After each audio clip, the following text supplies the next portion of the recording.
राम राम जी। 150 साल पहले का हरियाणा वीडियो सीरीज में आपका स्वागत है। लॉर्ड वेजली इंग्लैंड लौट गए, उनकी जगह लॉर्ड कॉर्नवालिस आए और वेजली की नीतियां बदल दी। नई नीति कहती थी कि यमुना के पश्चिम में हाल में मिली जमीन छोड़ दी जाए। इस बारे में जनरल सर डेविस ने कहा कि उस समय बहुत उदारता दिखाई गई, लेकिन सच में ब्रिटिश सरकार ने उदारता नहीं दिखाई।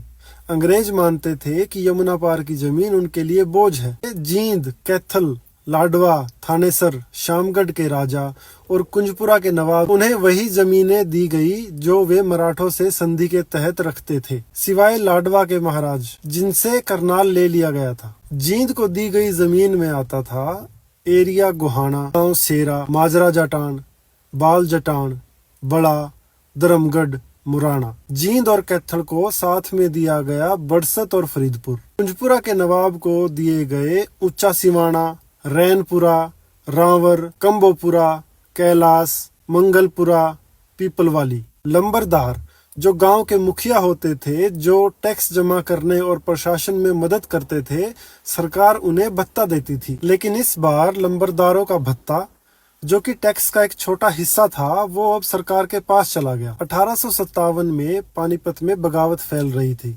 कलेक्टर के कैंप पर हमला होने वाला था, लेकिन जींद की सेना समय पर पहुंची।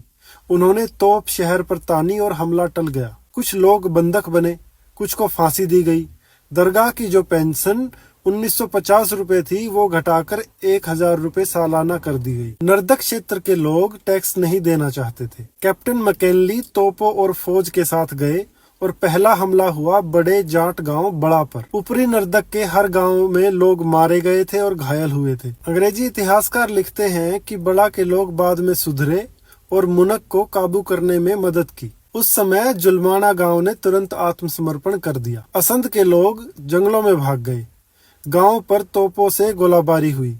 विद्रोही गांव में भारी जुर्माना वसूला गया। गढ़ी छाजू के लंबरदारों ने बिना पूछे ही टैक्स जमा करा दिया, जिसका उन्हें इनाम भी दिया गया। और 1880 में भी इस रिपोर्ट के लिखते समय जी राम नाम का बंदा उस इनाम का लाभ ले रहा था। पलड़ी के सरदारा नामक बंदे ने दिल्ली से भागे यूरोपीय लोगों की मदद करी, जिसकी वजह से उसको लाइफ टाइम टैक्स फ्री जमीन मिली। पानीपत के कलंदर अली खान ने भी मदद की और उन्हें पेंशन दी गई। विद्रोह में पूरे जिले को ज्यादा नुकसान नहीं हुआ।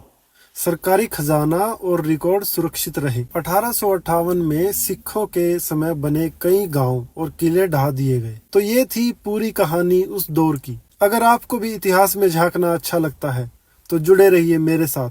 तब तक के लिए राम राम।